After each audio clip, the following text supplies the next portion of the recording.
خب اینجا شاهد هستیم که چجوری ژاپنی‌ها مردم خارجی رو میزنن سر کار، یه جوری که خودشون رو فکر کنن عجب حالیه. این ترفند رو می‌بینیم که با هم دیگه سر اینجا خارجیایی که ما با هم هستیم اومدیم اینجا و اونا داریم بهم ناهار میدن. فکر کنید رفتیم رستوران، همه خوشحال دارن کیف میکنن.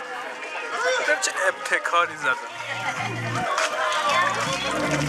فکر کنید چیه دارن لباس میشورن؟ نه